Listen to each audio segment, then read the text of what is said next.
परम मंगल में परात्पर अखिलेश्वर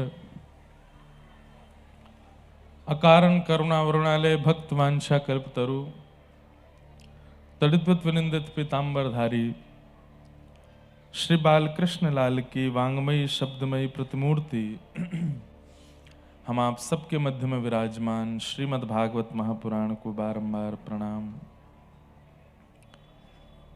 मंच पर विराजमान विप्रवृंद, गंधर्वजन, ईस्ट कोलकाता नागरिक फाउंडेशन ट्रस्ट के समस्त परिकर वृंद, यजमान वृंद एवं कोलकाता महानगर एवं पश्चिम बंगाल और जहां कहीं से भी आप सब उपस्थित हुए हैं, सब श्रोता भाई बंधु मातृशक्ति बालक मित्र सखा, सबको जय श्री कृष्ण, जय सिया राम, जय श्रीमन नारायण, जय जय श्री राधे, जय जगन्नाथ।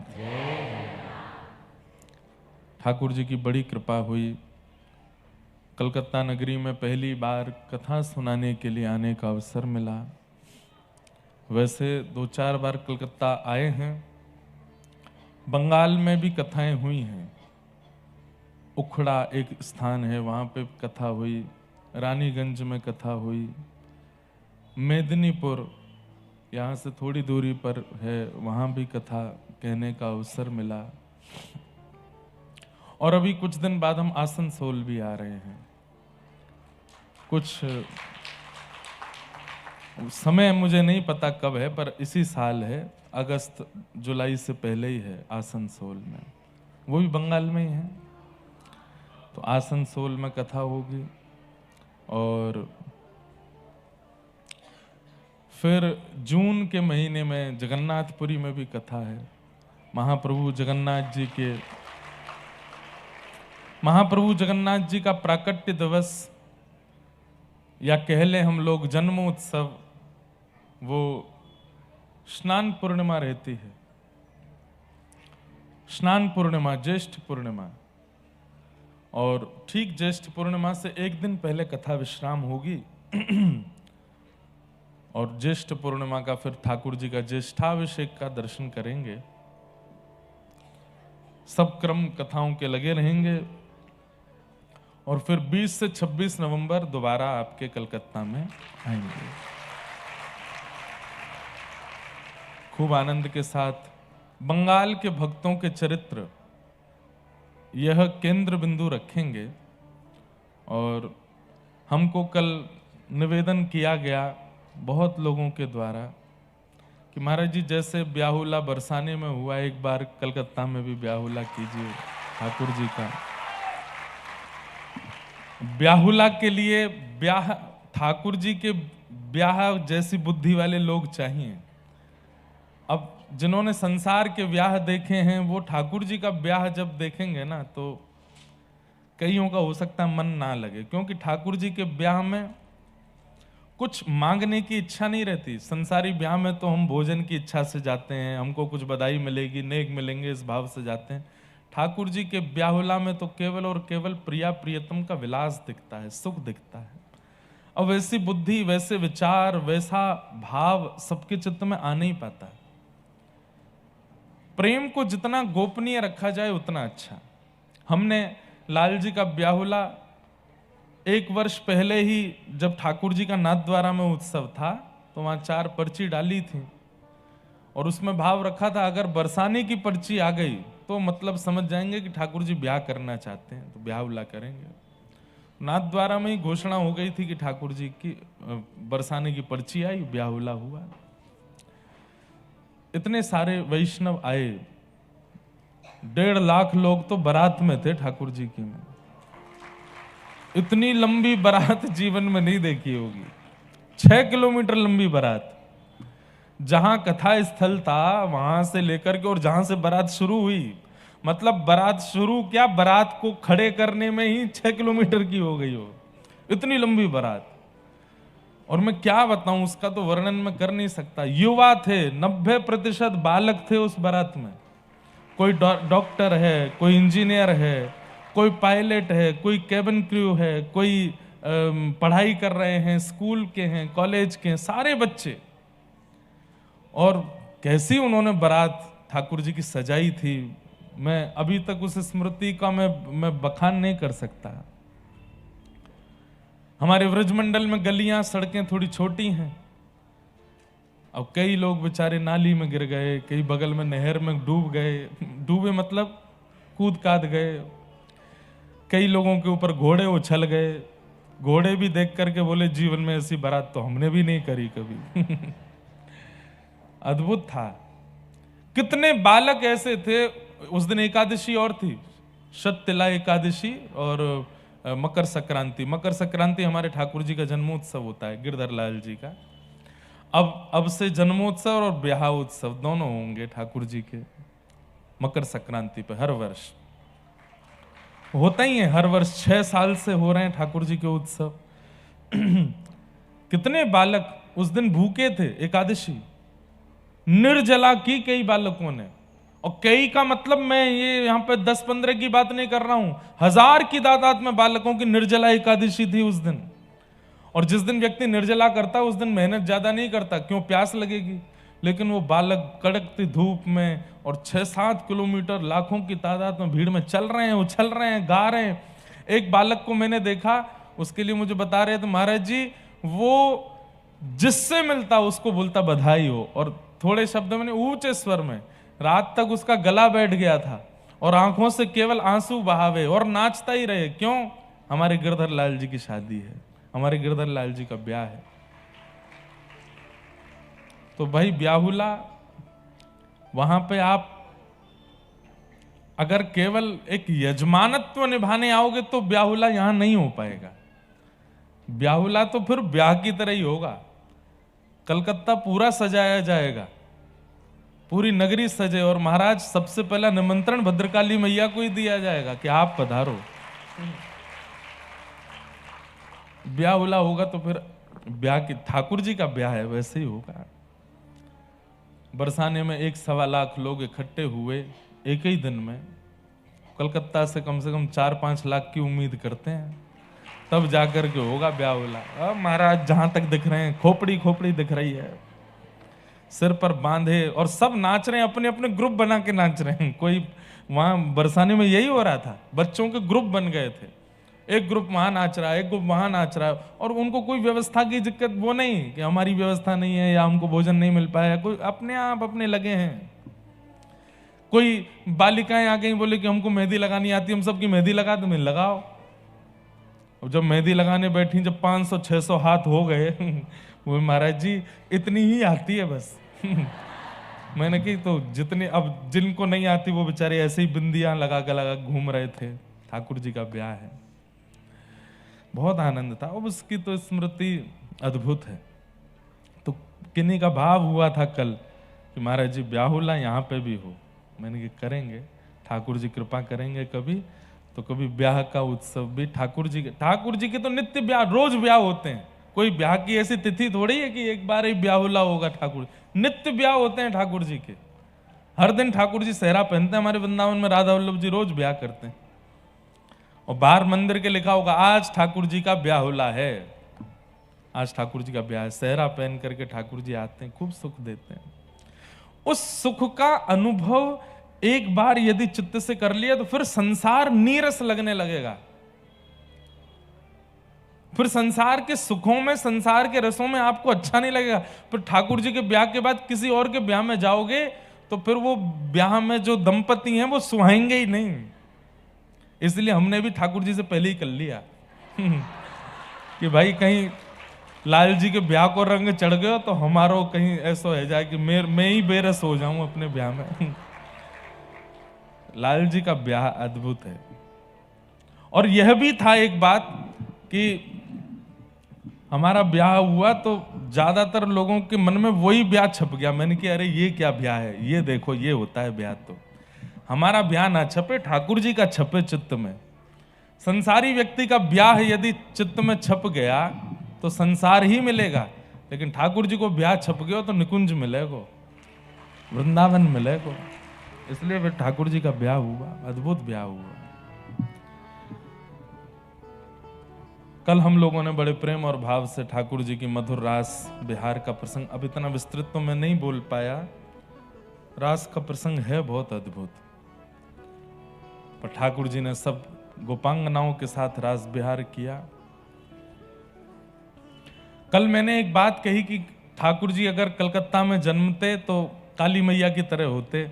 तब मुझे रात में किसी ने बताया, बोले महाराज जी आपने बोला कहीं पढ़ा था क्या? मैंने कहा नहीं। बोले कृष्ण काली रूप धारण कर चुके हैं। श्री किशोरी जी के कहीं किसी ग्रंथ में ऐसा वर्णन है कि किशोरी जी की रक्षार्थ श्री कृष्ण काली रूप में प्रकट हुए और प्रकट होकर के उन्होंने कृष्ण काली रूप धारण किया। तो मतलब ये प्रमाणित है कि ठाकुर जी काली बन चुके हैं, कृष्ण काली हैं। ऐसी भद्रकाली मैया उन्हीं की, वास्तव में तो देखिए ईस्ट कोलकाता नागरिक फाउंडेशन, हमारे यजमान आदि, ये सब तो माध्यम बने हैं। इस कथा का पूर्ण जो क्रम है वो तो भद्रकाली मैया ने ही किया है, उन्होंने ही सुनने के लिए बुलाया है। उसका क्यों, मैं ये बात क्यों कह रहा हूं, आज 7 दिन हो गए, हर दिन हमारा बनता है कि आज जाएंगे काली घाट, एक भी दिन नहीं जा पाए। आज रहा कि आज सुबह सुबह जाएंगे, लेकिन आज सुबह भी व्यस्त हो गए, नहीं जा पाए। तो हमारे मन में आया कि नहीं, यजमान जी के घर कथा पूरी करके ही व्यास जी को जाना चाहिए। तो पूरी कथा अब हो जाएगी, फिर यहाँ से सीधे काली घाट जाएंगे, दर्शन करके फिर एयरपोर्ट निकलेंगे। तो पहले उनको प्रणाम करेंगे। आप लोग मत आ जाना पीछे पीछे। हाँ, पता चली वहां से पुजारियों ने हमको ही भगा दिया, तो क्या कर रहे हो, पूरी अब व्यवस्था कर दी। तो खूब आनंद आए। आप सब कलकत्ता वासियों को बहुत बहुत धन्यवाद और बहुत बहुत हम प्रणाम करते हैं। आप लोगों ने इतना स्नेह, इतना प्रेम, इतना संदेश हमको दिया कि अब तो ये हो गया कि जैसे ही संदेश कोई लेकर के आता है तो फिर मन में वो गीत बजने लगता है, संदेशे आते हैं हमें तड़पाते हैं, ले जाओ वापस, अब नहीं है इच्छा, इतना खा लिया है। अगर अभी रक्त निकल आए तो संदेश पहले निकलेगा।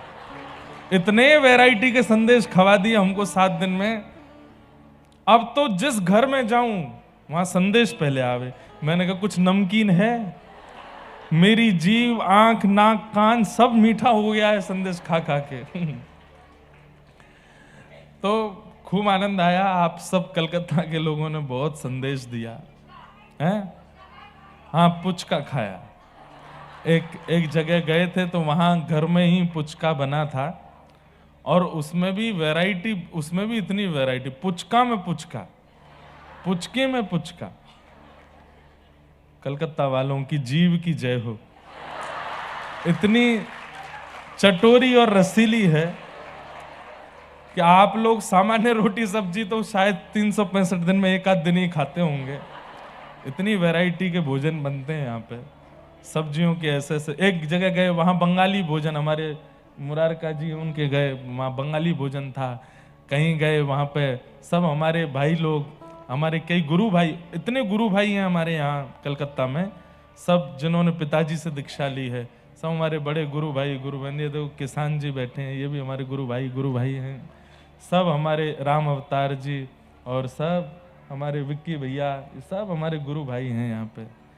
अशोक जी जो कथा का पूरा क्रम निभाए, चंडी जी, सब लोग। अब मैं किस किस के नाम लूँ? तोदी जी वो तो आए नहीं, उनके घर से आई हैं। सब हमारे ये गुरु भाई हैं। हैं क्या? हाँ, दही बड़ा खाया मैंने, खाए थे, खाया था, सच में खाया था मैंने। बैठ जाओ।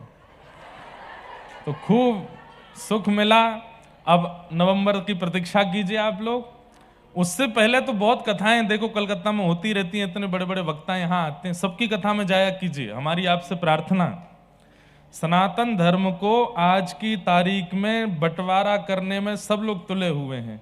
एक दूसरे की टांग खिंचाई में, एक दूसरे संत महात्माओं की लड़ाई करवाने में लगे हैं। और किसी ने प्रेडिक्शन भी किया ये 2026 आध्यात्मिक लोगों की लिए अच्छा नहीं है, लड़ेंगे झगड़ेंगे ये सब। पर हमको ये मतभेद नहीं करने हैं। आपके कलकत्ता में कोई भी वैष्णव आते हैं, कोई भी महापुरुष आते हैं, कोई भी कथा वक्ता आते हैं, भले ही वो आप उनको जानते भी नहीं हो, उनकी कथा भी नहीं सुनी, फिर भी समय निकाल के 10 मिनट के लिए जाया कीजिए। सनातन धर्म आपका है। अगर कोई व्यासपीठ सजी है, कहीं पंडाल लगा है, कहीं पर कोई कथा का क्रम हो रहा है, निमंत्रण की आवश्यकता नहीं, पीछे जाके बैठ जाओ, लेकिन जाओ जरूर। कथाओं में भीड़ चाहिए भैया। आजकल मंदिरों में, कथाओं में, सनातन धर्म के कार्यों में आप लोगों को बढ़ चढ़ करके आगे आना पड़ेगा। हम ही लोग मतभेद में आ जाएंगे कि ये वाले महाराज जी अच्छे नहीं हैं, ये तो ऐसे हैं, ये तो वैसे हैं। अरे वो सनातन का पालन कर रहे हैं। कलयुग से सहन नहीं हो रहा कि हम लोग तिलक क्यों लगा रहे हैं, हम लोग कथा क्यों सुन रहे हैं। इसलिए कलिकाल ही सबकी मति भ्रमित कर रहा है और इस प्रकार से ये सब भाव कर रहा है। आप लोगों को ये नहीं करना है, किसी की निंदा नहीं करनी, किसी की स्तुति नहीं करनी है। सबकी कथा में जाइए, सुनिए, सबको कुछ ना कुछ दीजिए, सबसे कुछ ना कुछ लीजिए, ऐसा भाव। कलकत्ता के लोगों में तो वैसे प्रेम भक्ति है ही, और बढ़ाइए। खूब प्रेम से आप लोग सब कथाओं में जाया कीजिए, हमारी ऐसी प्रार्थना है आपसे। और आइए अब आगे के क्रम में चलते हैं। ठाकुर जी ने कल खूब सुंदर रास किया। महादेव पधारे। महादेव जैसे ही आए, गोपियों ने रोक दिया। महादेव बोले हमको क्यों रोक रहे हैं? बोले कि भीतर ना तो देव जा सकते हैं, ना महादेव जा सकते हैं, ना ब्रह्मा जा सकते हैं, ना शिव जा सकते हैं, ना पुरुष जा सकते हैं, ना आदि पुरुष जा सकते हैं। भीतर तो केवल और केवल गोपी का प्रवेश होगा। रास में गोपी जा सकती और कोई नहीं। स्त्री पुरुष आदि आदि पदवियां सब बाहर छोड़नी पड़ेंगी। रास का मतलब क्या है बंधुओं? कल मैंने एक अर्थ तो रास का बताया, परंतु भक्ति पथ जहां ठाकुर जी के संबंध की बात हो वो रास ही है। और उस रास में आप स्त्री पुरुष या पद पदावलियों के साथ नहीं जा सकते, आपको गोपी ही बनना पड़ेगा। कथा में भी कोई पुरुष बन के आया है, कोई नेताजी बन के आया है, कथा समझ नहीं आएगी। कथा में गोपी बन के आना पड़ेगा। गोपी बोले तो गोवी ही इंद्रिय ही कृष्ण रसम पिबतीति गोपी। जिसकी प्रत्येक इंद्रियां कृष्ण रस पान करती हैं उसको गोपी कहते हैं। जिसके नेत्र दर्शन करते हैं श्याम सुंदर का, कान श्रवण करते हैं श्याम सुंदर की कथा का, नासिका सुगंधी लेती है उनके पुष्पों का, जिह्वा नाम गाती है या प्रसाद पाती है श्याम सुंदर के अधर का, हाथ करताल बजाते हैं, पैर थिरक करके नृत्य करते हैं, सर्वांगण अंग दंडवत करता है। जहां प्रत्येक अंग को कृष्ण के अलावा और कोई कामना नहीं है, उसी देहधारी को गोपी कहते हैं। समझ में आई बात? आप यहां सेठ जी बनकर के आओगे, आप यहां कोई बहुत बड़े धनाढ्य धनवान हैं, हम इस जगह के ये ट्रस्टी हैं, हम वहाँ के वो हैं, हमारा हॉस्पिटल है, हमारा स्कूल है, कॉलेज है, हम ये हैं, ये सब करके कथा में आएंगे, आपको एक अक्षर समझ नहीं आएगा। कथा में तो आपको गोपी बन के आना पड़ेगा, वृंदावन में तो आपको गोपी बन के जाना पड़ेगा, तभी रास बिहारी आपके साथ रास करेंगे। रास। महादेव आए, गोपियों ने कहा गोपी बनना पड़ेगा, तो महादेव बोले मैं सर्वांगीण अंग चित्तवृत्ति से तो गोपी हूं ही, कृष्ण को ही भजता हूं। तब गोपियों ने कहा जब सर्वांगीण अंग से और सर्वांगीण भाव से कृष्ण के हो तो फिर रूप भी उसी का ही धारण कर लो।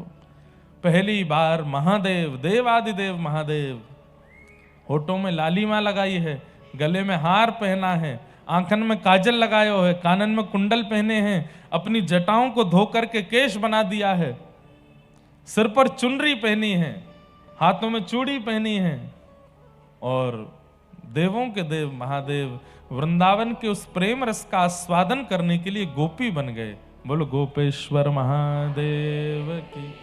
आज भी नथनी पहन करके बैठते हैं वृंदावन में। बंधुओं एक बात आपसे निवेदन करूं, अगर मानो तो आप लोग ज्योतिर्लिंग कभी कभी जाते हैं, कई लोगों के भाव बन जाते हैं चलो वहां ज्योतिर्लिंग दर्शन करके आते हैं। ज्योतिर्लिंग में सबसे पहली हमारी इच्छा क्या हो जाती है कि हम जाके अभिषेक करें, अभिषेक का हमको अवसर मिल जाए, हम रुद्राभिषेक करें, रुद्राष्टाध्याय का पाठ करें, रुद्राष्टकम करें। पर एक बहुत लॉजिकल बात है, आप मेरी ही प्रशंसा मुझको बार बार सुनाओगे, मैं कब तक सुनूंगा उसको, मुझको उसमें ज्यादा आनंद नहीं मिलेगा। लेकिन मैं जिसका प्रेमी हूं, मेरे प्रेमी की चर्चा यदि मुझे सुनाओगे तो मुझे ज्यादा अच्छा लगेगा, मुझे और ज्यादा प्रिय लगेगा। तो हमारी भावना ऐसी, रुद्राष्टकम कर लो, रुद्राष्ट अध्याय कर लो, महादेव का अभिषेक कर लो, और सब करने के बाद जब जाने का समय आवे तो मंदिर के किसी कोने में बैठ करके गोपी गीत का पाठ सुनाओ महादेव को। बंधुओं, हजारों की तादाद में लोग जल चढ़ा रहे होंगे महादेव को, लेकिन महादेव के कान और चित्तवृत्ति कोने में आपको ही सुन रहे होंगे कि कौन गोपी गीत गा रहा है, यहां बैठ करके व्रज की याद मुझे कौन दिला रहा है। आहा, महादेव प्रसन्न हो जाते हैं।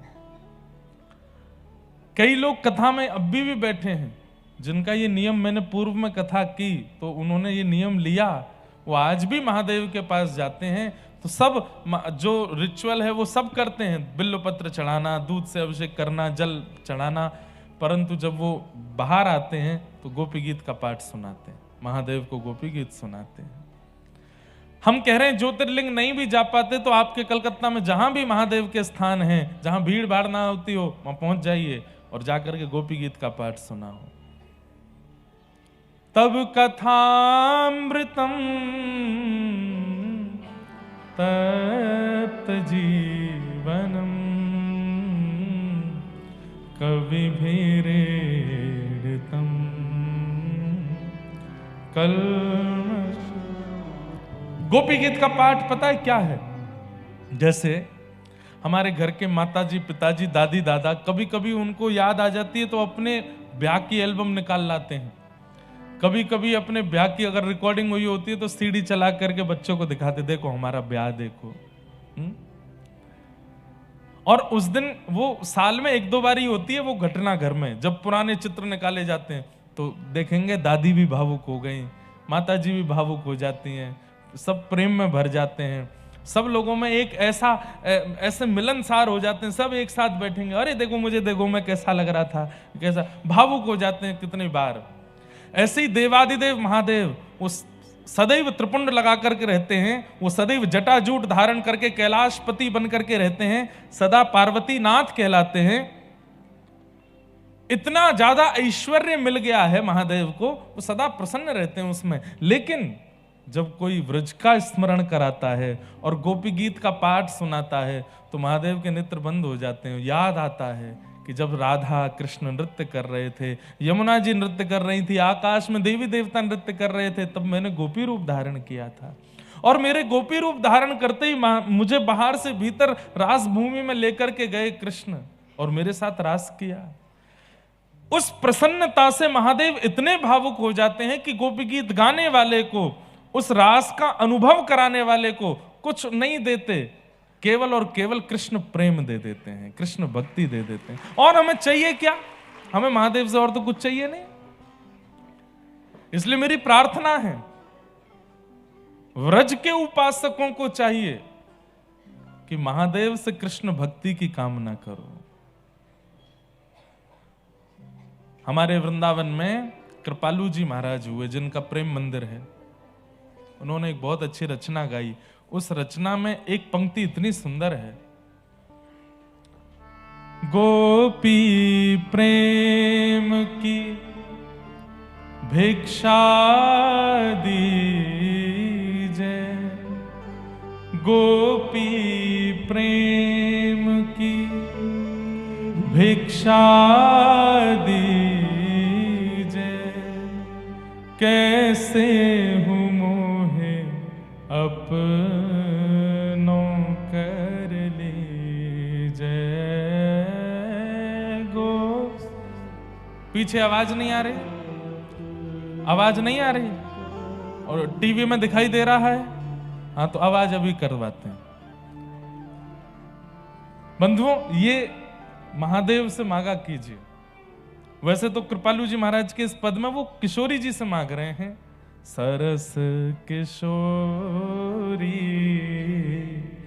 बयस की ठोरी, रति रस भोरी, कीजे कृपा की कोर श्री राधे की जय कृपा। पर जब आप महादेव की आराधना करो, अरे हम कहते हैं महादेव से क्यों, आप तो कलकत्ता की काली मैया हैं, वहां जाके गोपी गीत का पाठ सुना दो, उनको भी गोपी गीत सुनाओ, वो भी तो एक गोपी हैं, ठाकुर जी के रास ब्याह। और आप कहेंगे कि प्रमाण कहां है? श्रीमद् भागवत में प्रमाण है। भगवान अपितारात्रि, काली मैया को और क्या कहते हैं? योग माया। सुनिएगा, भगवान अपितारात्रि शरदोत्फुल्ल मल्लिका विक्षरंतुम मनश्चक्रे योग मायाम उपाश्रित। इतनी सारी गोपियां अपने घरों को छोड़ छोड़ करके रास बिहार में गईं। उनके घर में तो कलेश हो जाने चाहिए थे, उनके सास ससुर पति सबको लड़ लेना। अरे कहां जा रही हो तुम? आधी रात को माताएं बहनें अपना घर छोड़ छोड़ करके जा रही हैं और उनके घर में किसी ने कुछ नहीं कहा। ऐसा हो ही नहीं सकता। तब इसका प्रमाण देते हुए आचार्य चरण कहते हैं कि योग माया यानी कि भद्रकाली मैया, वैष्णो देवी मैया, इन्होंने असंख्य गोपियों का रूप धारण कर लिया। वो वास्तविक गोपियां तो रास में चली गईं और उन गोपियों का रूप धारण करके काली मैया ही सबके घर में बैठ करके घर वालों को शांत करा रही है कि मैं यही हूं, मैं कहीं गई नहीं हूं। वास्तविक गोपी तो रास में, ताकि ठाकुर जी का रास मधुरता से पूर्ण हो जाए, इसके लिए योग माया ने आश्रय दिया। गोपी प्रेम की भिक्षा दीजे, कैसे हूँ मोहे अपनों कर लीजे। गाइए, गोपी प्रेम की भिक्षा दीजे, कैसे मोहे अपनों कर लीजे। तुर गुण गावत दिवस बितावत, द्रग बरसावत, मैं हूँ प्रेम विभोर। श्री राधे की जय कृपा की कोर, सरस किशोरी बयस की थोरी, रति रस भोरी, कीजे कृपा की कोर। श्री राधे कीजे कृपा की कोर। जिनको वास्तव में इच्छा है व्रजरस की, वही सुनिएगा इन सब बातों को। जिनको इतना फर्क नहीं पड़ता, वो सामान्य अपनी पूजा पद्धति का पालन करो। पर जिन्हें वास्तव में इस रस का अनुभव करना है, वो तो इसी प्रकार महादेव को, काली मैया को, सबको गोपी प्रेम ही मांगो, गोपी रस ही मांगो। तो रास का प्रसंग हुआ। अब मैं थोड़ा आज क्रम जल्दी जल्दी कहूंगा क्योंकि निकलना भी है और कथा क्रम भी बहुत है। ठाकुर जी वापस ब्रज में लीला करने लगे। कंस ने अक्रूर जी को भेजा भगवान को मथुरा बुलाने के लिए। ठाकुर जी मथुरा आए।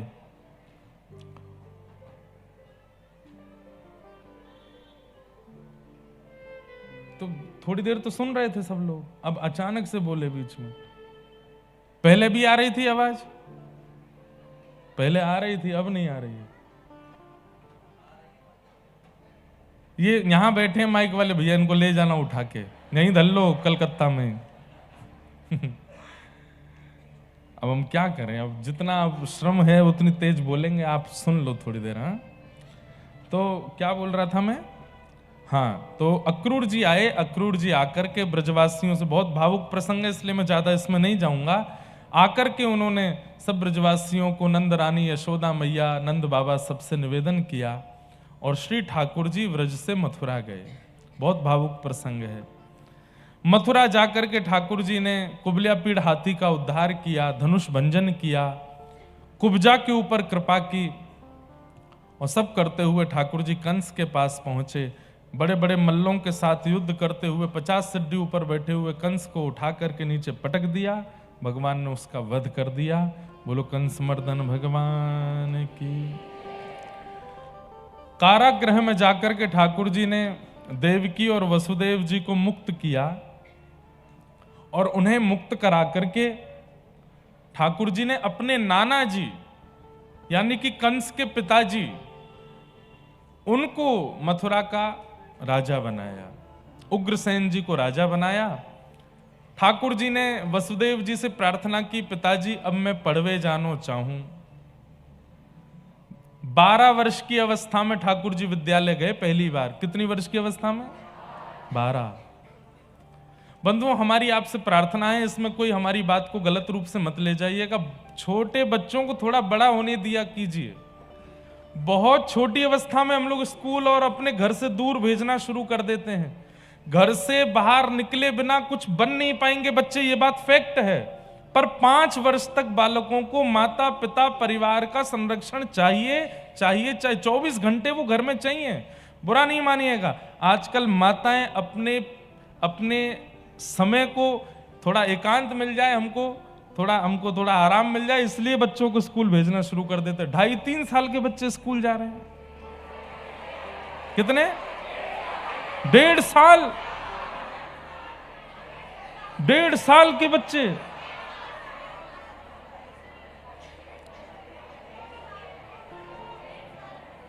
ये अच्छी बात नहीं है, ये अच्छा नहीं है।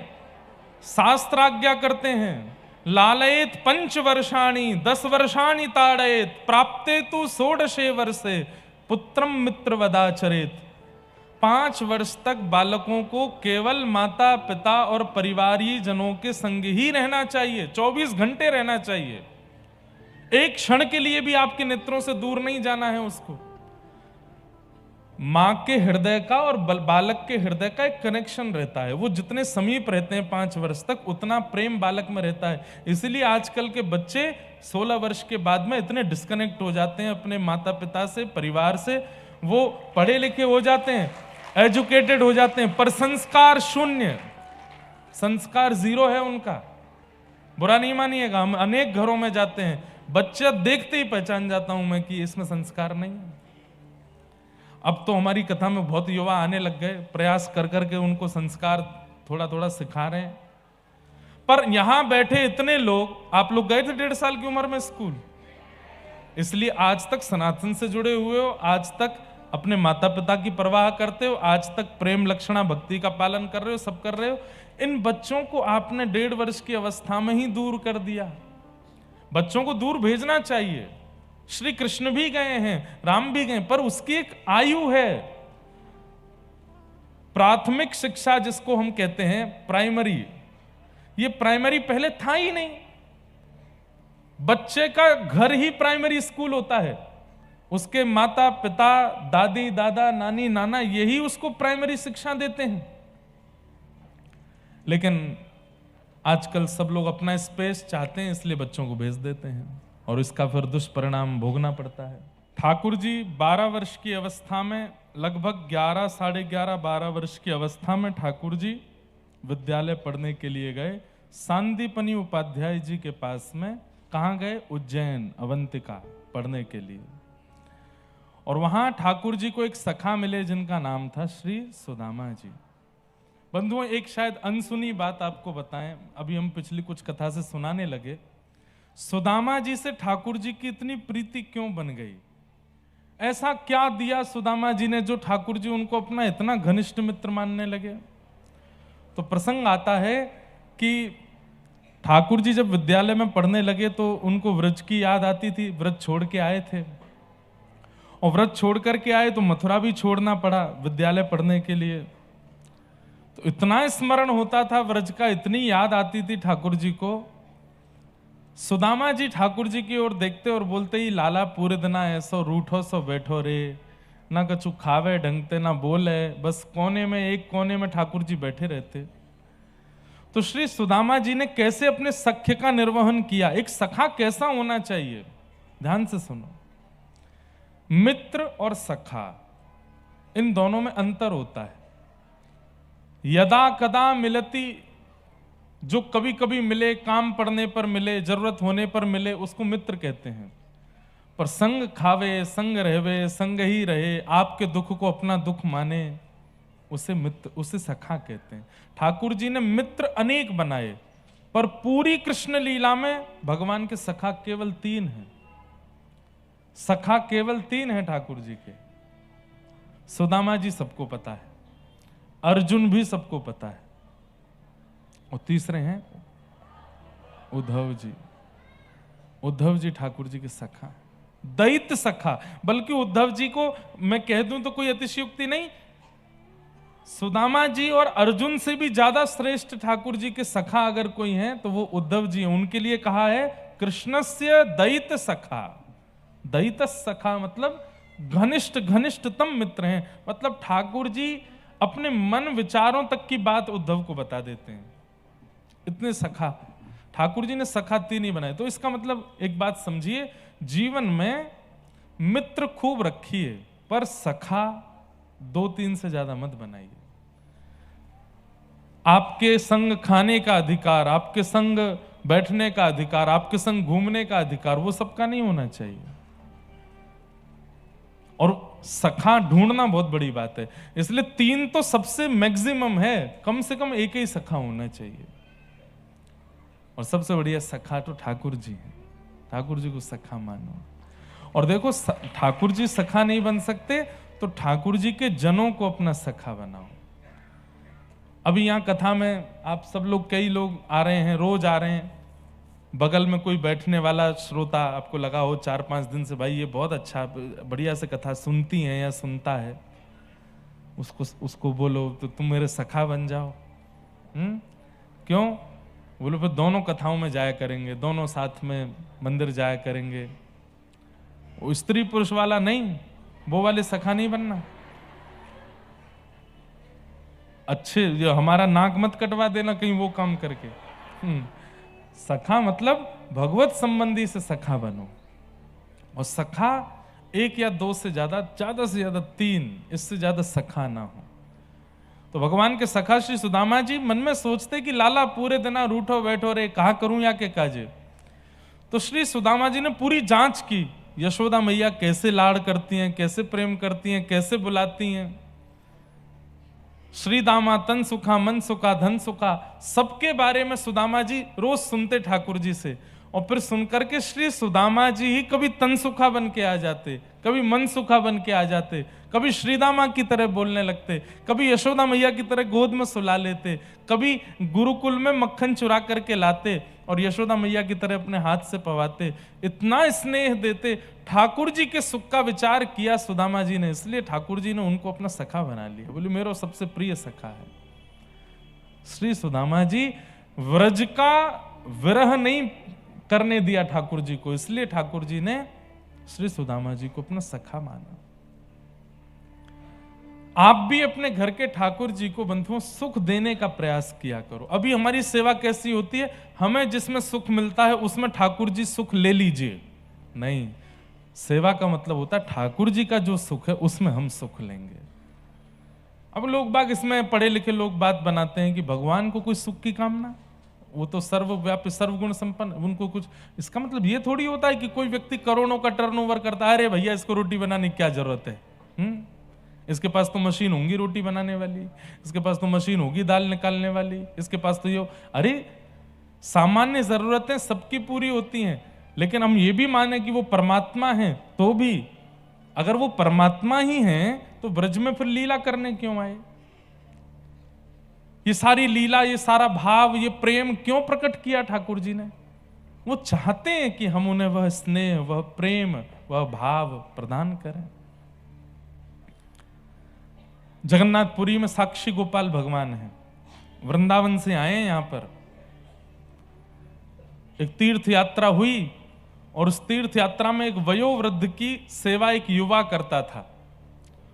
और उस युवा की तीर्थ यात्रा जब पूरी हुई तो वयोवृद्ध ने युवा को वचन दिया वो तुमने मेरी इतनी सेवा करी है कि गांव लौट करके मैं अपनी नातनी का ब्याह तुमसे कराऊंगा। अब उस युवा को तो ब्याह की इच्छा नहीं थी, लेकिन वयोवृद्ध ने कह दिया तो उसके मन में भी इच्छा आ गई, ठीक है मेरा ब्याह हो जाएगा। लौट करके जब वो लोग वापस आए उड़ीसा के किसी गांव में, तो उस युवा बालक ने वयोवृद्ध से कहा, आपने कहा था कि आप अपनी नातनी का ब्याह मुझसे कराओगे, करा दीजिए। हाँ हाँ मैं घर पे बात कर। अब घर पे जैसी बात की तो घर के सदस्यों ने सबने उस व्यक्ति को, अरे वो तो कुछ कमाता नहीं, वो तो ऐसे ही पड़ा रहता है, उससे अपनी बेटी का ब्याह करेंगे, ये करेंगे, वो सब ने मना कर दिया। तो बेचारे वृद्ध जो थे वो संकोच में आ गए, अब मैं क्या करूं, मैं तो उसको वचन दे चुका हूं। तो जब इतना प्रेशर पड़ा तो वयोवृद्ध ने भी मना कर दिया, भैया देखो हमने कोई तुमसे ऐसी वादा नहीं किया था कि हम नातनी का ब्याह करा ही देंगे।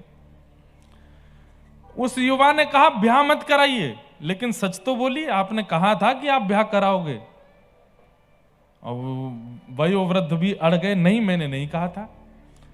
पंचायत बैठी तो पंचों ने कहा भैया ये कह रहे हैं कहा था, तुम कह रहे हो नहीं कहा था, कैसे माने?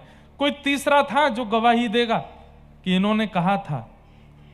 तो उस बालक ने बोला, हाँ व्रज वृंदावन में गोपाल जी का मंदिर था, गोपाल जी के सामने बैठ के इन्होंने मुझसे कही थी कि अपनी नातनी का ब्याह कराएंगे। गोपाल जी ने सुना है,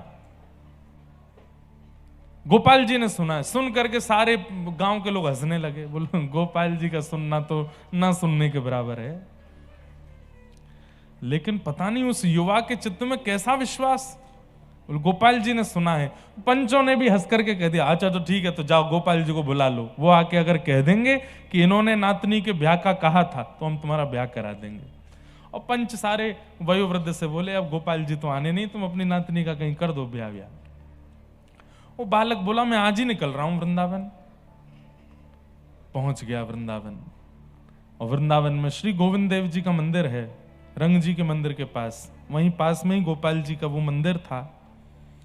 साक्षी गोपाल उनका नाम यहां आकर के पड़ा, वहां वो गोपाल जी थे। उस युवा ने जाकर के गोपाल जी को, हे गोपाल जी, आपने सुना था, उन वयोवृद्ध ने आपके सामने वचन दिया था कि वो अपनी नातनी का ब्याह मुझसे करेंगे, आप मेरे साथ चलो, मेरे साथ उड़ीसा चलो, और वहां जाकर के सबको साक्षी दे दो कि हाँ उन्होंने कहा था। आपका तो गुरुदेव ठाकुर जी घर बस गया, मेरा बस जाएगा। आपके तो एक आदमी 16,000 बसे हुए हैं, एक आध दासों के भी बस जाएंगे तो क्या बुराई है। ठाकुर जी को मनाने लगा। अब ठाकुर जी कहां बोलते हैं, तो चुपचाप खड़े हैं ऐसे मूर्तिमंत होके, जैसे सारे मंदिरों में ठाकुर वैसे ही हैं। रात में पुजारी जी मंदिर बंद करने लगे तो गेट के आगे अड़ गया, बोले बंद मत करो, मेरी बात चल रही है इनसे। पुजारी जी ने धक्का वक्का देके मंदिर बंद कर दिया। रोने लगा, रोते रोते बोले मैं खाऊंगा नहीं, पीऊंगा नहीं, प्राण त्याग दूंगा यहां पे, क्योंकि मैं वापस गांव जाने लायक तो बचा नहीं। वापस खाली हाथ गांव जाऊंगा तो गांव के लोग और हंसी उड़ाएंगे। गोपाल जी, सबकी लाज रखी आपने, मेरी भी रख लो। जैसी लाज राखी द्रौपदी की,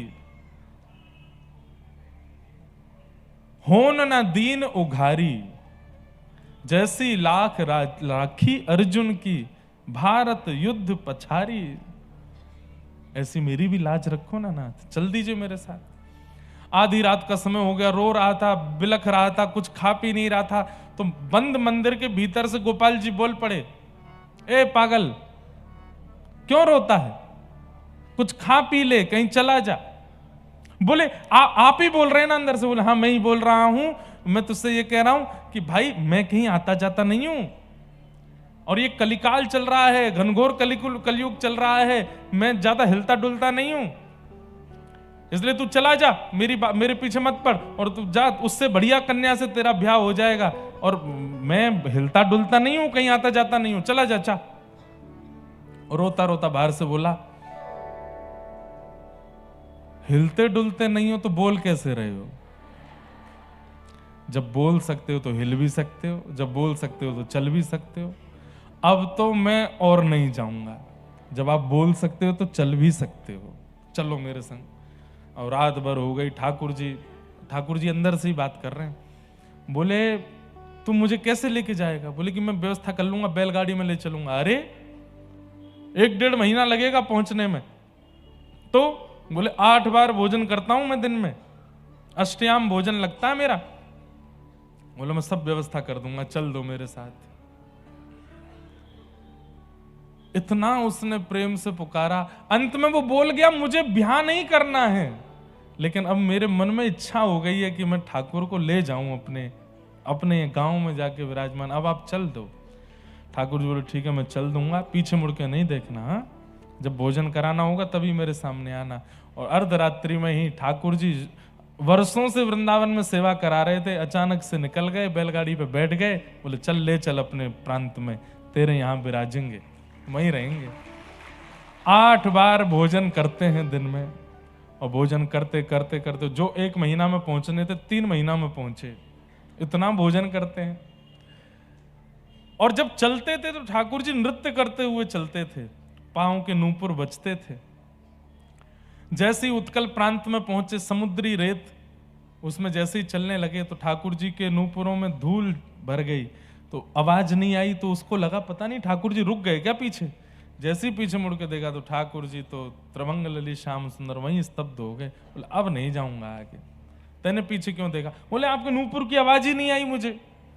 ठाकुर जी बोले वहां रेत भर गई है या हमारे ना आई। जय जय, बस 5-6 किलोमीटर दूर रह गया मेरा गांव, चल दो। ठाकुर जी बोले हम तेरे काजे 1000 किलोमीटर चल के आ गए, गांव बारे 5 किलोमीटर ना आ सके? उन तक कहते हैं यहीं आ जाएंगे। गांव में जाके हल्ला किया, बोले गोपाल जी आ गए, साक्षी देने गोपाल जी आ गए। इन्होंने कहा था अपनी नातनी का ब्याह मुझसे करेंगे, देखो साक्षी देने गोपाल जी आए। पूरा गांव इकट्ठा हुआ, आहा सबके नेत्र सजल हो गए। त्रिभंग ललित श्याम सुंदर मंद मंद मुस्का करके खड़े हैं और सबके सामने साक्षी दे रहे हैं। इन वयोवृद्ध ने मेरे सामने इस युवा बालक का हाथ पकड़ के साक्षी दी थी कि ये अपनी नातनी का ब्याह इससे करेंगे, अब आप इसका ब्याह करा दो और मैं अब स्तब्ध होकर के यहीं रहूंगा। और तब से पूरे नगर में महाराज ये बात सिद्ध हो गई कि यहाँ के गोपाल जी जगन्नाथ धाम की जो यात्रा करता है उसकी साक्षी लेते हैं, उसकी साक्षी करते हैं। कब देंगे साक्षी? मृत्यु के बाद जब हम लोग जाएंगे तो यमराज जी आएंगे, सबसे पहले सारा रजिस्टर खोल के दिखाएंगे और पूरा बताएंगे तुमने ये किया, जीवन में ये किया, इतना मांस खाया, इतना ये गलत काम किया, इतना ये सब किया, इन सब के बदले तुमको अब नरक जाना पड़ेगा। तब आप उनसे कह सकते हो हे यमराज जी, हम जगन्नाथ जी गए थे, हमने वहां महाप्रसाद पाया था, हमने समुद्र स्नान किया था, नील माधव भगवान का दर्शन किया, नील चक्र का दर्शन किया। तब यमराज जी कहेंगे कोई गवाही है? उसी समय आप अगर स्मरण करोगे साक्षी गोपाल प्रभु का तो तुरंत प्रकट हो जाएंगे और यमराज जी को साक्षी दे देंगे, हाँ ये जगन्नाथपुरी आए थे, इन्होंने महाप्रसाद पाया था, नील चक्र का दर्शन किया था, इसलिए प्रसिद्ध हैं श्री साक्षी गोपाल प्रभु। तो ये बात मैं क्यों बता रहा हूं? ठाकुर जी, अब आप मानो कि वो तो परमात्मा है, उनको क्या आवश्यकता कि हम उनको सुलावें, उनको उठावें, उनको खिलावें पिलावें, कोई आवश्यकता नहीं है।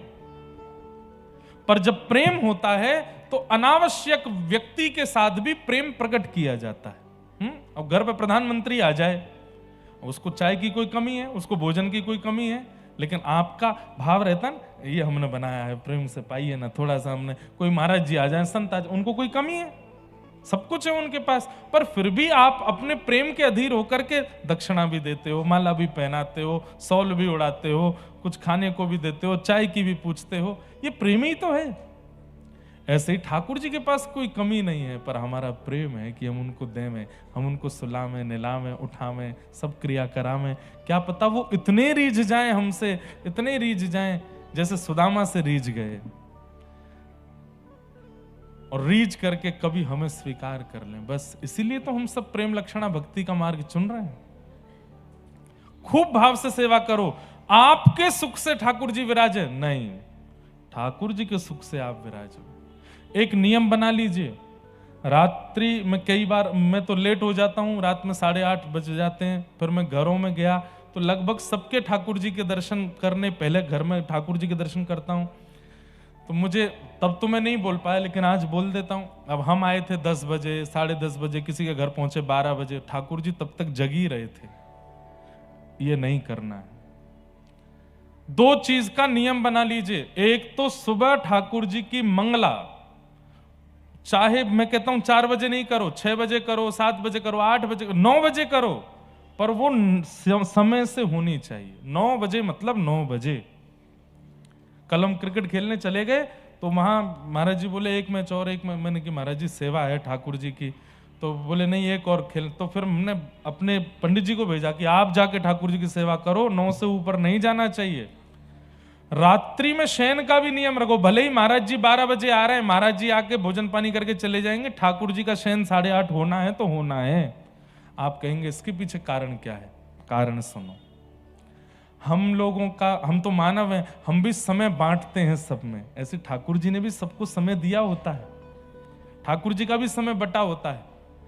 ठाकुर जी कहते हैं कि भाई मेरी 8:30 बजे वाके घर पे शयन आरती होगी, वाके बाद में तेरे पास आ जाऊंगा।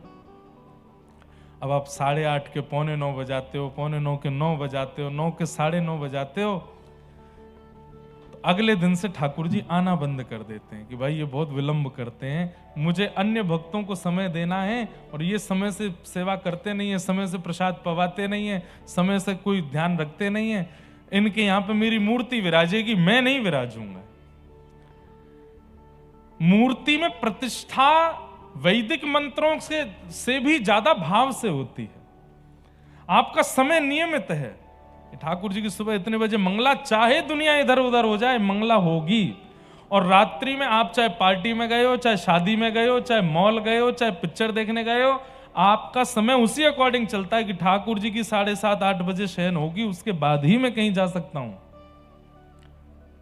शयन और मंगला ये 2 समय निश्चित रखो, बाकी पूरे दिन की सेवा में ऊपर नीचे हो जाए कोई दिक्कत नहीं। इससे होगा क्या? धीरे धीरे आपके ठाकुर जी जो घर के हैं वो अनुभव कराने लगेंगे। धीरे धीरे उनको ये भाव आने लगेगा कि ये नियम से चलता है, समय से चलता है, भाव से चलता है, इस पे अनुभव कराओ। धीरे धीरे वो अनुभव होने लग जाएगा। इसलिए मंगला का और शयन का ये 2 नियम रखो, और फिर धीरे धीरे आगे चल के आपको अपने आप अनुभव होगा। फिर आप भोग का भी एक नियम बना लोगे, आरती का भी नियम बना लोगे। फिर इत्रों का भी नियम होता है, सर्दियों में गर्म इत्र लगते हैं, फिर वर्षा आ जाएगी तो उसमें वर्षा के इत्र लगते हैं, गर्मियों में खस के इत्र लगते हैं, गुलाब के इत्र लगते हैं।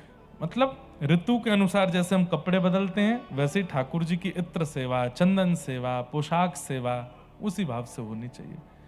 ये सब बातें इसलिए हैं, जरूरी नहीं है करना, पर हां जिनको अनुभव की इच्छा हो कि मुझे अनुभव हो ठाकुर जी का, वो अपनी सेवा प्रणाली को सुंदर बना लो, अपने सेवा भाव को सुदृढ़ कर लो। श्री सुदामा जी ने ठाकुर जी को सुख दिया, इसलिए ठाकुर जी ने उनको सखा बनाया।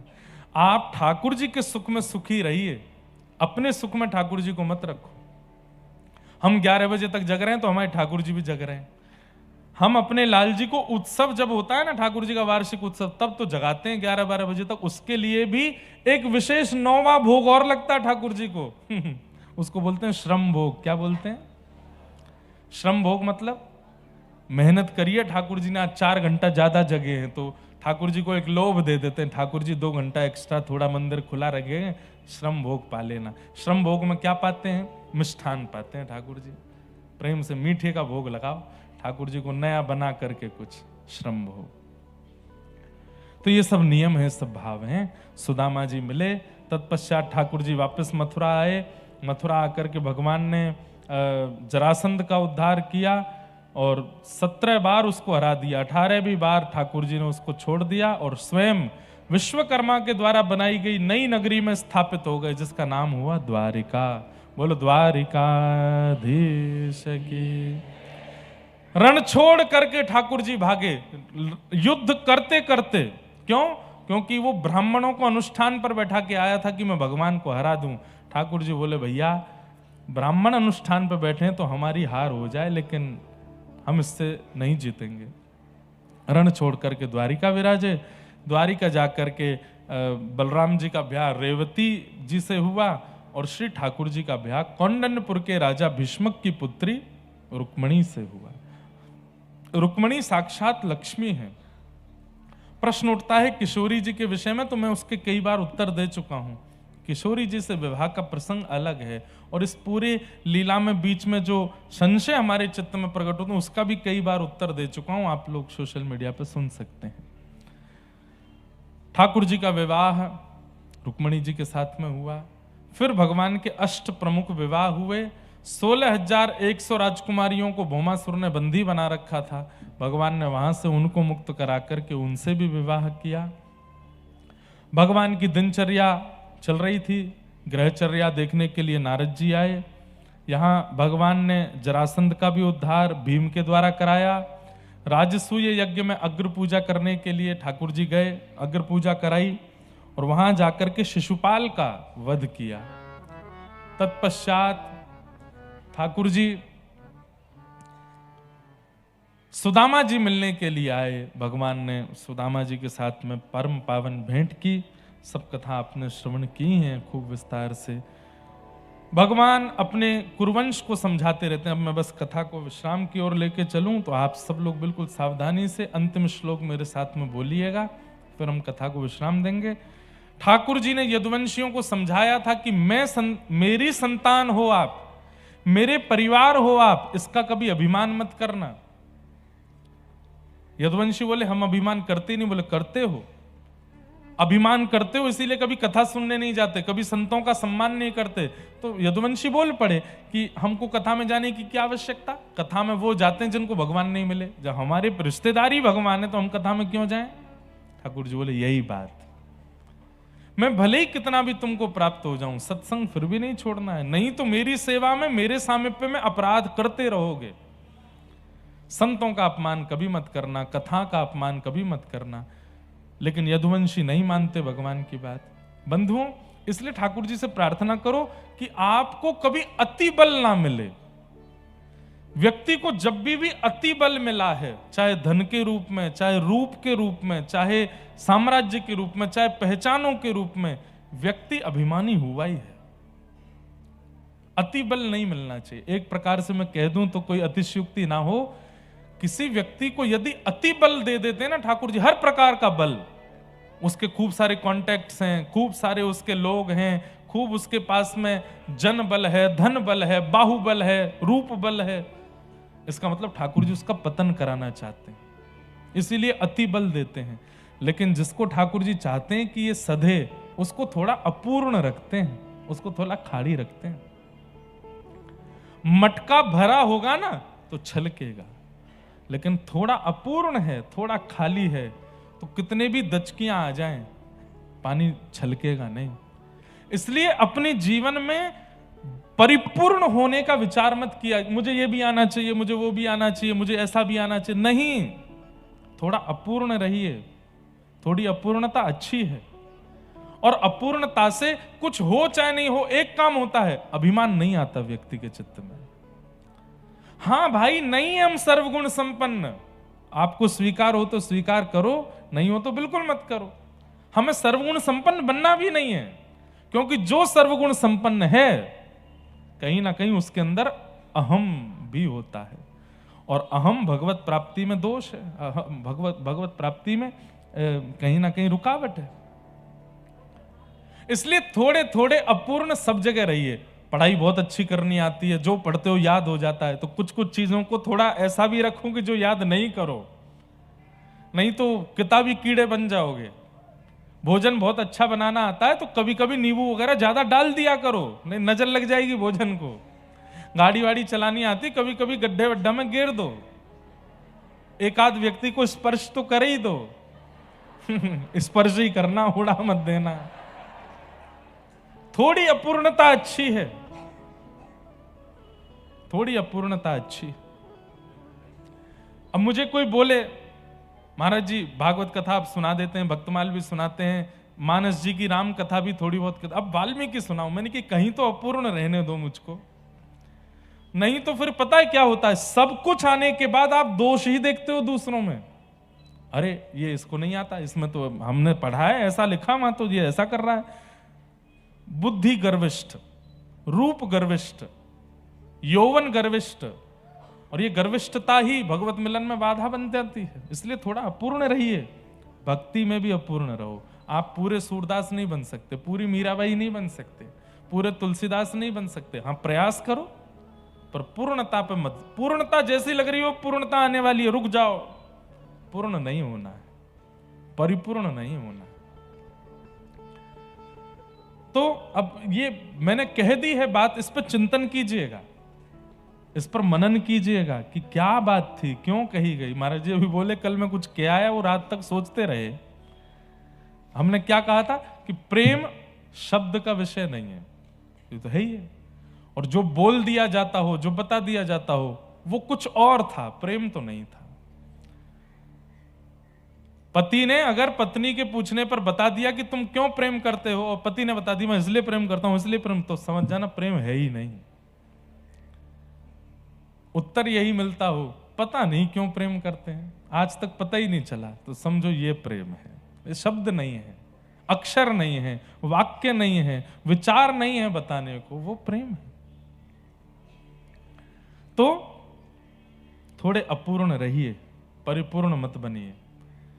यदुवंशियों को परिपूर्णता का अनुभव होने लगा। अरे कहां तक कहें, भगवान को निमंत्रण आता था कि हमारे घर पधारिए। ठाकुर जी बोलते मैं तो बहुत व्यस्त हूं, तो बाहर जाके यदुवंशी कहते हम भगवान के परिवार ही हैं, वो नहीं आ रहे तो हम आ जाएंगे, तो हमारा सत्कार करना। और यही अभिमान उन यदुवंशियों के नाश का कारण बन गया। बंधुओं, मेरे मन में बातें तो बहुत आती, पर मुझे समय दिख जाता है। एक बात और कह दूं, प्रभु श्री राम ने जब रावण के साथ युद्ध किया था, उस समय समस्त वानरों को राम जी ने अपने समान बल प्रदान कर दिया था। हनुमान जी महाराज सीता सुध लेने के लिए गए, जब लेकर के आए तो सब प्रशंसा करने लगे, लेकिन तब भी हनुमान जी महाराज दीनहीन होकर के बोले तब प्रताप रघुनाथ, मेरा प्रताप नहीं है, ये राम जी ने मुझको प्रताप दिया है। और इस बात को केवल बोल नहीं रहे, हनुमान जी मानते भी हैं कि मेरा प्रताप नहीं है, मेरा बल नहीं है, तब प्रताप रघुनाथ, ये रघुनाथ जी का बल है। राम रावण युद्ध में वानरों का उद्धार क्यों हो गया? क्योंकि राम रावण युद्ध हो जाने के बाद जब राम जी वापस अयोध्या आए, प्रत्येक वानर ने जाकर के राम जी से कहा ये बल आपने हमको दिया था कि हम रावण की सेना से लड़ पाए, अब इस बल को हमसे वापस ले लीजिए, इस बल की हमको आवश्यकता नहीं है। लेकिन यदुवंशियों को बल दिया ठाकुर जी ने, ठाकुर जी को वो बल वापस नहीं किया, बल्कि उस बल का अभिमान किया। अरे हम भी योग्य, हम भी श्रेष्ठ हैं, सब यदुवंशी भी चतुर्भुज थे भगवान की तरह, सब यदुवंशी भी सुंदर हैं भगवान की तरह। ठाकुर जी बोले सर्वगुण दे, ये भगवान हमको सिखाने के लिए कि देखो परिपूर्ण बना दिया इनको मैंने, तो अपने नाश का कारण इनकी परिपूर्णता ही बनेगी। वही हुआ। कभी कथा नहीं सुनते, कभी सत्संग में नहीं जाते, कभी किसी संत महात्मा को प्रणाम नहीं करते, तो बोले हम यदुवंशी हैं, भगवान के वंशज हैं, हम द्वारिका में रहते हैं, क्यों करें? ठाकुर जी के समझाने पर भी जब नहीं माने, तब एक दिन बुद्धि विकृत हुई और भगवान के पुत्र शाम्ब को साड़ी पहना करके संतों के पास ले गए और बोले नई बहू आई है द्वारिका की, बताओ इसके गर्भ में लाला है कि लाली? संतों ने दिव्य दृष्टि से देखा, अरे दुष्टों, भगवान के पुत्र को साड़ी पहना के लिए आए हो, हमारी परीक्षा लेने के लिए? जाओ, इसके गर्भ से लोह पिंड जन्म लेगा जिससे पूरा यदुवंश नष्ट हो जाएगा। लोह पिंड को घिस करके समुद्र में डाल दिया, वो एरका नाम की घास बन गया। एक दिन किसी बात पर छोटा विवाद बड़ा युद्ध में परिवर्तित हो गया और आपस में यदुवंशी लड़ते झगड़ते आपस में नष्ट हो गए। भगवान ने दाऊ दादा से कही, दाऊ दादा अब आप भी जाओ, क्षीर सागर में प्रविष्ट हो जाओ, मैं भी वैकुंठ जाने की योजना बनाता हूं।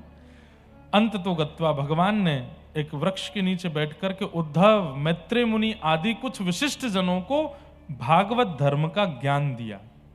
वही भागवत धर्म हम पिछले 7 दिन से सुन रहे हैं।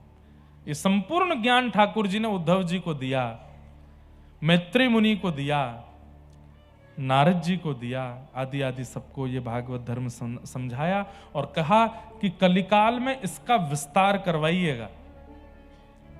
उद्धव जी से कहा तुम बद्रीनाथ में जाके भजन करो, मैत्रेय मुनि से कहा तुम विदुर को यह ज्ञान देना, नारद जी महाराज, ब्रह्मा जी आदि सब बोले कि आप इसका विस्तार कराइएगा। भगवान से उद्धव जी ने कहा कि नाथ आप जा रहे हो? बोले हाँ। आप लीला पूरी कर रहे हो अपनी? बोले जी। हम कैसे रहेंगे आपके बिना? आप चले जाओगे तो ये प्राण कैसे रहेंगे? ठाकुर जी बोले प्रत्यक्ष दिखने वाली वस्तु आंखों को दिखती है, पर अप्रत्यक्ष बुद्धि को, मन को, तन यौवन को, सबको दिखती है। अब तक मैं प्रत्यक्ष था, अब मैं अप्रत्यक्ष हो जाऊंगा ताकि रोम रोम को मेरा अनुभव हो। और मेरा अनुभव यदि करना है तो मेरी ओर ध्यान से देखो। ठाकुर जी एक ज्योति में परिणत होकर 7 बार आकाश में भ्रमण किए और तिरोधाय प्रविष्टो यम श्रीमद् भागवतार्णवम। ठाकुर जी श्रीमद् भागवत में आकर के विराजमान हो गए और ठाकुर जी ने ये बात स्पष्ट कर दी कि भागवत मेरा स्वरूप है, भागवत मेरा स्वरूप है, मेरा रूप है। आपको जब कभी भी मेरा अनुभव करना हो तो श्रीमद् भागवत जी के आश्रय में जाना। यहां पर उद्धव जी बद्रिकाश्रम चले गए, मैत्री मुनि हरिद्वार चले गए, अर्जुन जाकर के पांडवों को खबर देते हैं। पांडव सुखदेव परीक्षित को राज्य गद्दी पर बिठा करके स्वर्गारोहण को चले गए। परीक्षित को 7 दिन में मरने का श्राप लगा। आज शुक्राचार्य जी के सन्निधि में आकर के परीक्षित ने 7 दिन की कथा सुनी। आज 7वां दिन है। परीक्षित जी से सुखदेव जी कहते हैं त्वम तु राजन मरिष्यति पशु बुद्धिम इमाम जही। तुम मरोगे, ये पशु बुद्धि है। देह मरता है, हमारी मृत्यु नहीं होती, हम तो एक आत्मा है। अगर इस जन्म में भी कर्म बिगाड़ के जाएंगे तो फिर जन्म लेना पड़ेगा, पर इस जन्म में सब सुधार के चले गए तो इस देह को त्याग करके भगवत धाम की प्राप्ति कर लेंगे, निज वृंदावन की प्राप्ति कर लेंगे, कुंज निकुंज निवृत्त निकुंज की प्राप्ति कर लेंगे। बस इस देह को माध्यम मानिए, इस देह को मैं हूं ऐसा नहीं मानिए। ये गाड़ी है, गाड़ी प्रिय हो सकती है, गाड़ी अच्छी लग सकती है, गाड़ी की साफ सफाई करो, गाड़ी को गैराज में रखो, गाड़ी में पेट्रोल भरवाओ, पर गाड़ी मेरा प्राण है नहीं।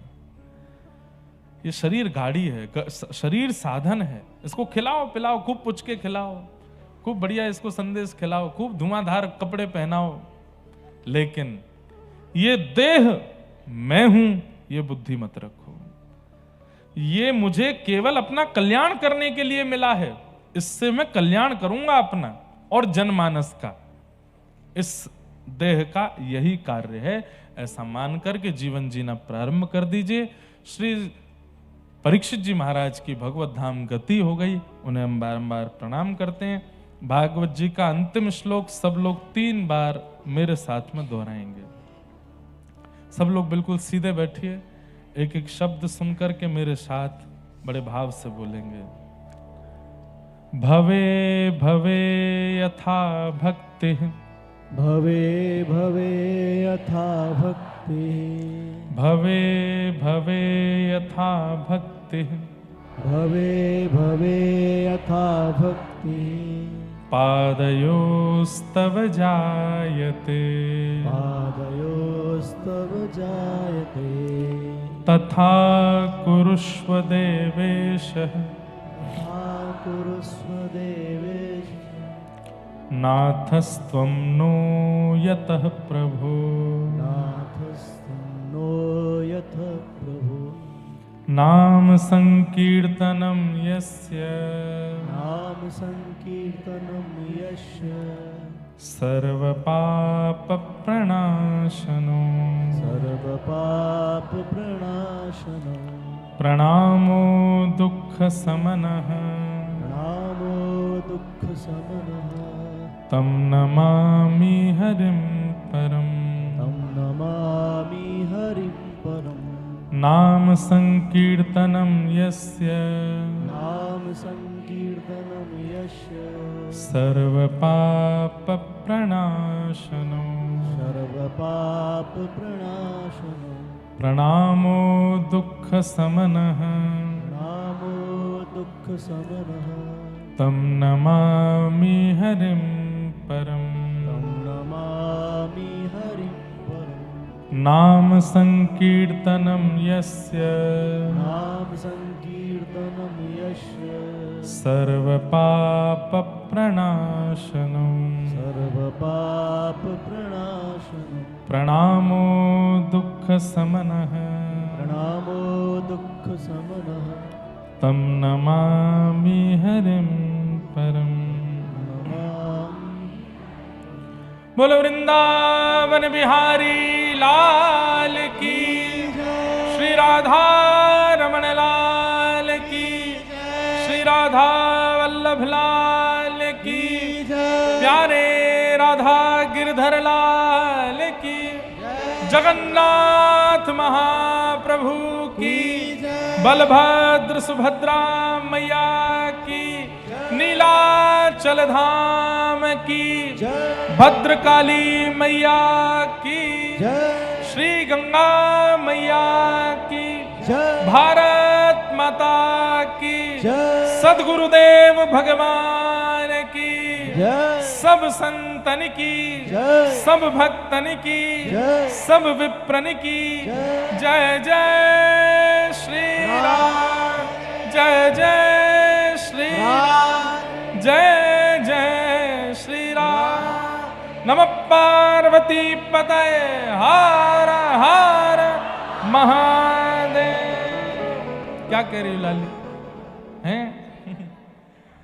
आप सबको बहुत बहुत जय श्री कृष्ण, जय सिया राम, जय श्रीमन नारायण, जय जय श्री राधे, जय जगन्नाथ। आप सब लोगों को बहुत बहुत प्रणाम। पुनः जल्दी मिलेंगे आप सब लोगों से। तब तक के लिए खूब प्रतीक्षा करो, खूब भाव रखो। कलकत्ता वासी सब लोग, भालोवासी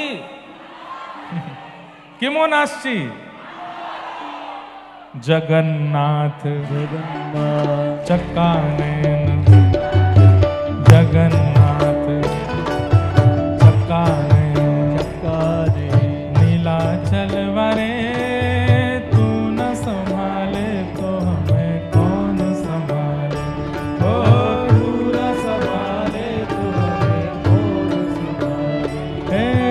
तू न संभाले तो हमें कौन संभाले। ओ तू न संभाले तो हमें कौन संभाले।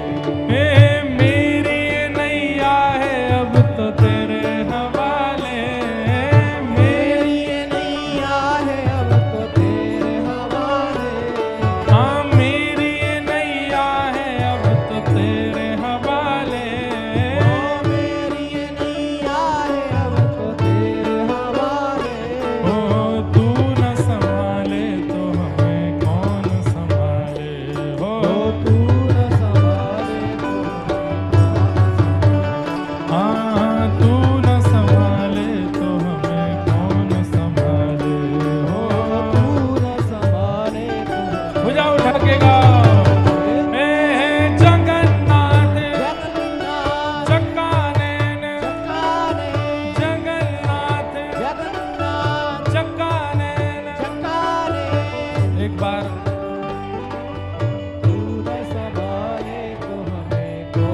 देखो, मंच हिलाइए मत ज्यादा, अब ले जाओ। सुखदेव जी कह रहे हैं हमें लेके चलो। जाते जाते एक बार मुद्रा बना लीजिए। जगन्नाथ जगन्नाथ चक्कानयन, चक्कानयन, नीलाचल वरे तू न संभाले तो हमें कौन संभाले। ओ तू न संभाले तो हमें कौन संभाले। हे तुम्हें छोड़ जाऊं अब मैं किसके दुआरे। तुम्हें छोड़ जाऊं अब मैं किसके दुआरे। हे तुम्हें छोड़ जाऊं अब मैं किसके दुआरे। तुम्हें छोड़ जाऊं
प्रभु की जय। पूछरी के लौटा की हो प्यारे।